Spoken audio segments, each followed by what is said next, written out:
before that. Well, when I was a kid, I was really scared of quicksand. And I didn't really have any real good reason why, except I probably had watched Gilligan's Island enough to know, oh, there's quicksand out there, or whatever. Like, that's bad. My grandparents lived in western Nebraska, and it's mostly sand. It's just, it's not real great dirt. It's good for growing grass, but that's it. But I was convinced that there was quicksand out there. And they lived out on a farm, and they had no indoor plumbing, so they had an outhouse. So you had to go out into the quicksand world in order to, and I was always scared about that too, because there are probably rattlesnakes out there, and it's quite possible I could fall in a hole that I didn't want to do, right? So you don't want to think about those things. So, and I never saw a rattlesnake, and I never fell in a hole out there. But I still to this day, I don't like sand. I don't care for the beach a whole lot. I'll go there, but it's a little iffy, right? Like, oh, and have you ever been to the beach, like you go out into the ocean and all of a sudden you step out there a little bit and all the sand is sucking your ankles and like, get me out of here. Like, I'm pretty sure I'm just going to get stuck there and I can't get out. And we know, even here in Nebraska, how important, in the eastern side, how important a good foundation is for our homes. We live on the state of Nebraska where it's really clay stuff, and it compresses and then expands during winter and things. And so sometimes, even in our homes, our foundation gets sideways. Maybe it didn't get compressed well enough in the building phase, but all of a sudden now there's a crack and stuff, and we're like, as we have to call companies who their whole reason for existence is to make sure our homes are on a good foundation, our buildings are on a good foundation, and they make sure that happens because we know what it's like if you don't have a good foundation. So today we're taking a look at what it means to take a step with Jesus.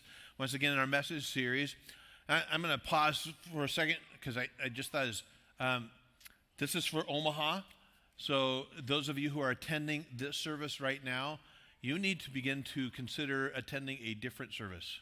Not a different church, a different service. Right? You can come to our church, but you're filling up our parking lot.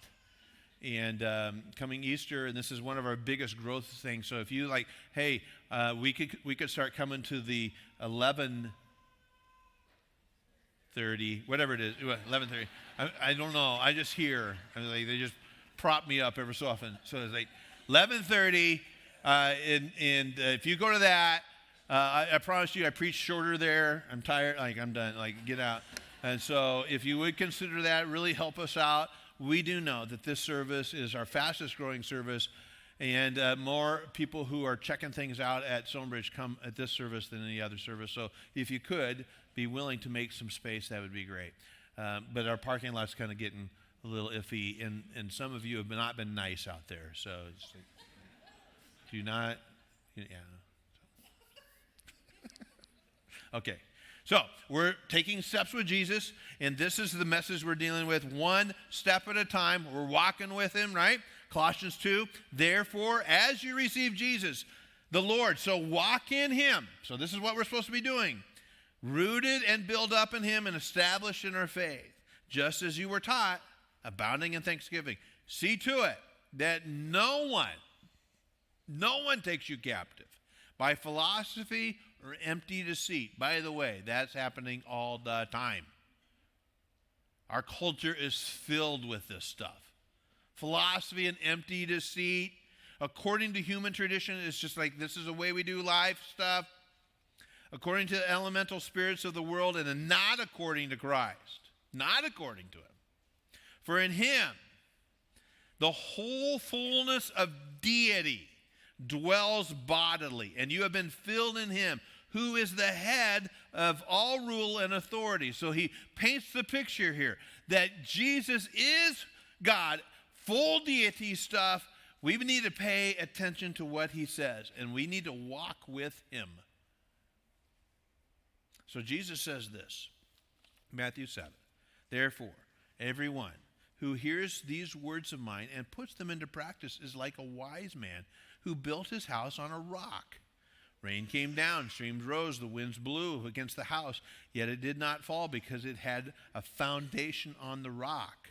But everyone who hears these words of mine and does not put them into practice is like a fool, a man who built his house on just sand. The rain came down, the streams rose, the winds blew, beat against the house, and it fell with a great crash. So that's the picture of a life, right, that's not in step with Jesus. Jesus was a builder. He knew how to construct solid buildings. He knew how to build furniture. He understood. He probably had to go into homes at times that had been destroyed by a storm. Maybe their foundation was a little off, and he had to go in and fix that.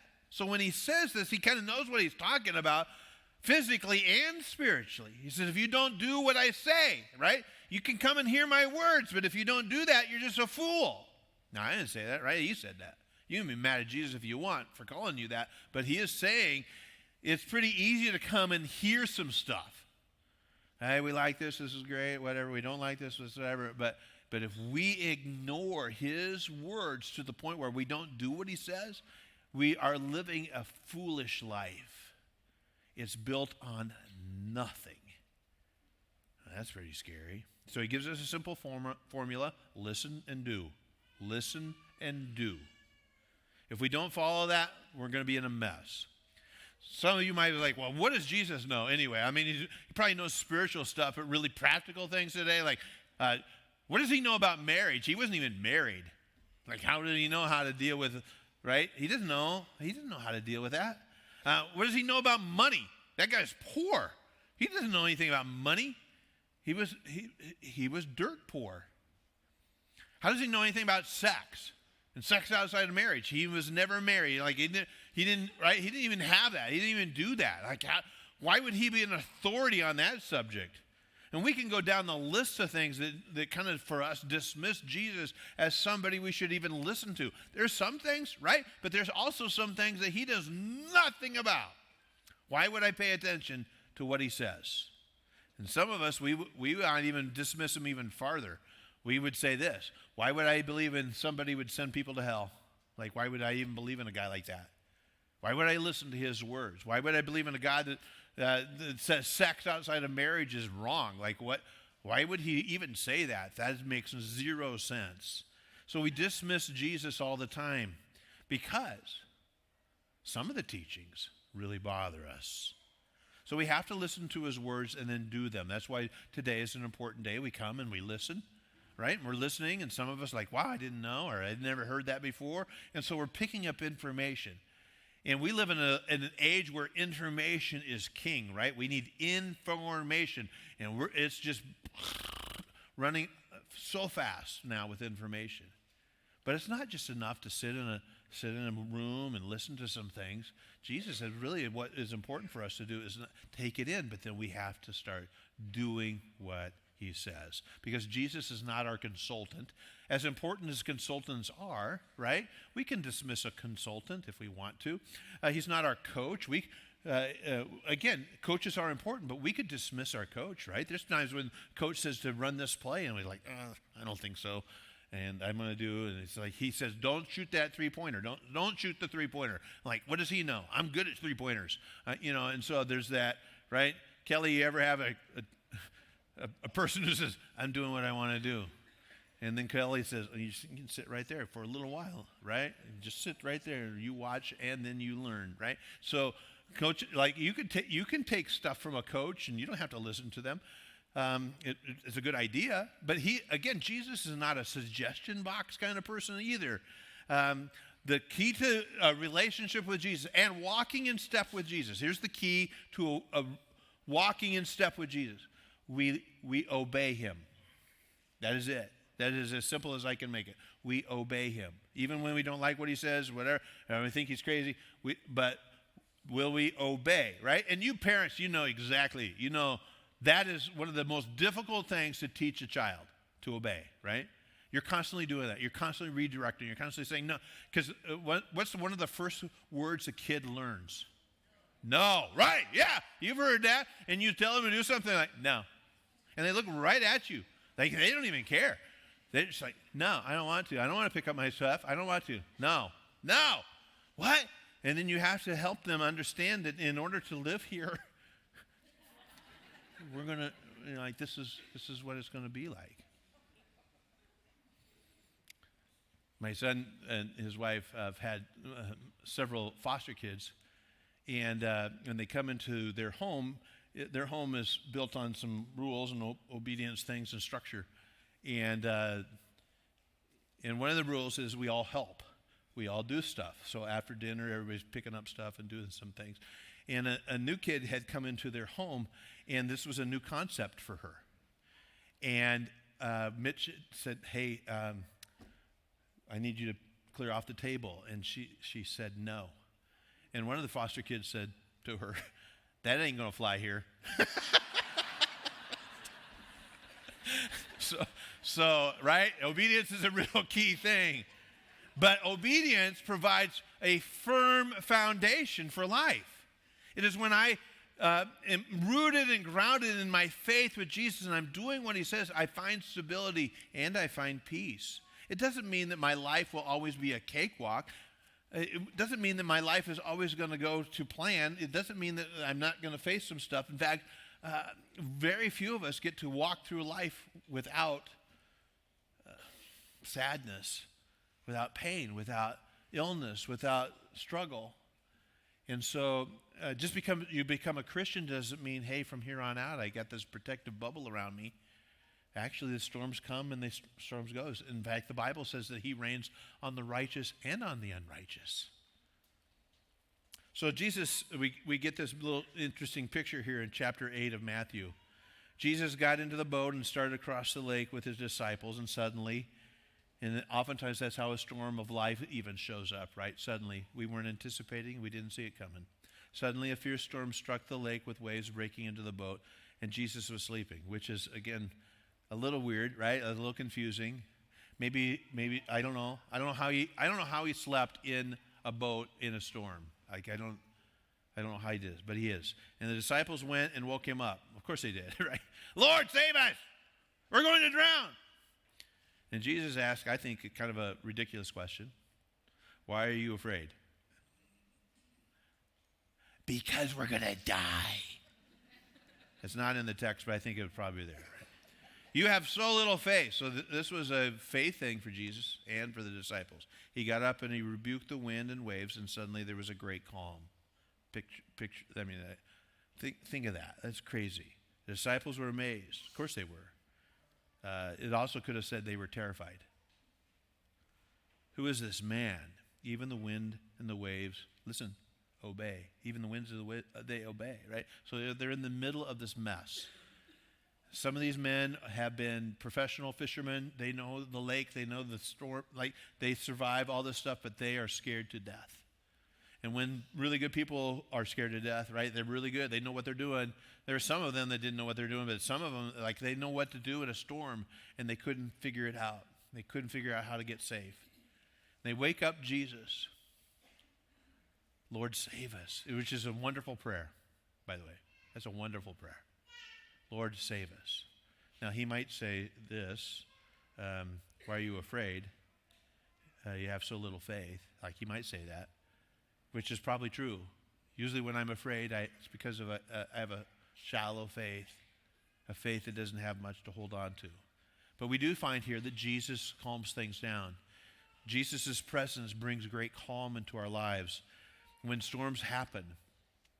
He says something to the wind and the waves. Calm down. That's fascinating to me. And of course the wind and the waves have to obey. The wind and the waves can't say, I don't want to. I'm not going to. They obey the Creator, right? They obey the deity. He's able to say to the wind and the waves, and to you and to me, calm down. But we can say back to Jesus, no. Why are you telling me that? Why do you say that? Why? I don't have to do what you say, right? But the wind and the waves, they do have to obey. And then all this calmness, and you can see the lake has calmed down. It's beautiful. Maybe the clouds part. There's a moon. I mean, I just picture this in my mind, but I also picture these sopping wet disciples, exhausted to the point of just like, They can't breathe, and it's just wet. And Jesus is standing there, and they are amazed and a little frightened by the presence of Jesus in their lives. When storms come, we oftentimes try, I would say, wrong ways of dealing with the storm. It seems right, but they're dangerous and dark, destructive ways. Sometimes when storms hit, we tend to drink too much. We need to be able to fall asleep. We need to be able to veg out. We need to be able to forget about life for a while. Sometimes we fool around too much. We go looking for a relationship after, we try to find some calmness in our life that way. I don't want to be lonely. Sometimes we spend too much. It just feels good to get stuff and whatever. So we try some dangerous ways. We medicate, self-medicate, whatever. We're trying to find a peace in our lives. Because where we're standing is sinking sand. And now we're up to here. And we don't know what to do. Now, we can choose that path. If we keep taking the steps that Jesus, if we keep walking, he's not going to lead us into that, right? That prayer is even still to this day. Lead me not into. He won't do that. He ain't going to lead me into that. He would never lead me into that. He ain't going to veer off. Hey, Mark, I'm going to leave you for a little while. Good luck. Try it. You'll like it. Do it. It feels good. He's never going to say that to me. Now, he does not withhold great stuff from my life. He doesn't. He doesn't say, you can't do that. And he actually says, I have created a lot of stuff for you to enjoy life with. I thought of this stuff. And in the confines of an obedient life, you're going to explode with joy. And he has plenty of good things to say to us. I like what the Apostle Paul says in Colossians 3:5. He says, put to death the sinful earthly things lurking within you. That's strong language. Put to death. Like what? Put to death. Have nothing, right? So here's a list. Have nothing to do with sexual immorality, impurity, lust, evil desires. Don't be greedy. Why? Well, a greedy person is an idolater. Wow. Okay, worshiping the things of this world. That's what it looks like. That's what an idolater is, worshiping the things of this world. Because of these sins, the anger of God is coming. I love this. You used to do these things when your life was still part of this world. So this is what it looked like. You might not have done all of them, right? It's like, well, I wasn't that bad. But maybe some of them you played with, right? You dove into there. But now, I love this.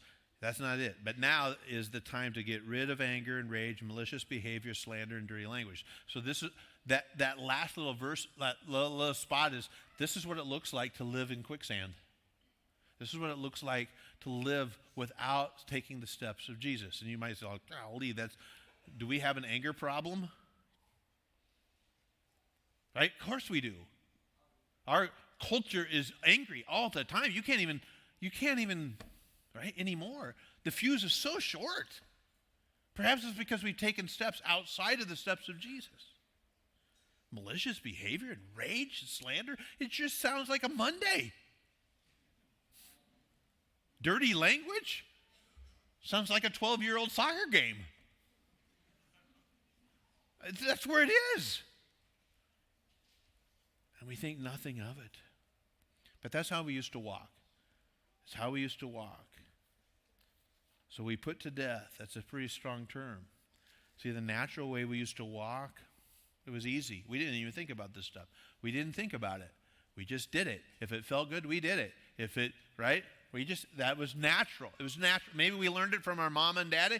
We watched them. This is how they did life. This is how they handled stress. This is how they dealt with difficulties. And we just kind of fell into that pattern. And this is kind of who we are. This is what the Jews are like. But if there could be a different path, because the path that we're on isn't working for us very well.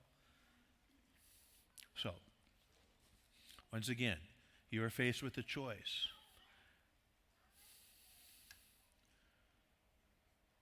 Maybe it's time to get out of the quicksand. All right? Will you stand with me and we'll pray.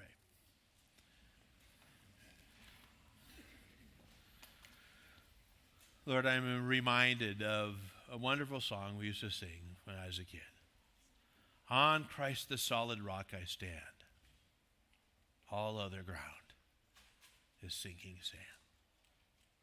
I don't think I knew what that meant when I sang it. I do now. So for some of us today, we're stepping into some places that have just got us stuck. We thought it was okay. We thought it made sense at the time. But it only ended in chaos. And we are truly wondering if we can get out of this somehow. And I hope, Lord, today our prayer would be is that yes, that is answered with the affirm. Yes, you can. You can get out. You don't have to be stuck anymore. Peace. You still say to us, be still. All right. Christ I pray. Amen. Blessings to you. We'll see you next weekend.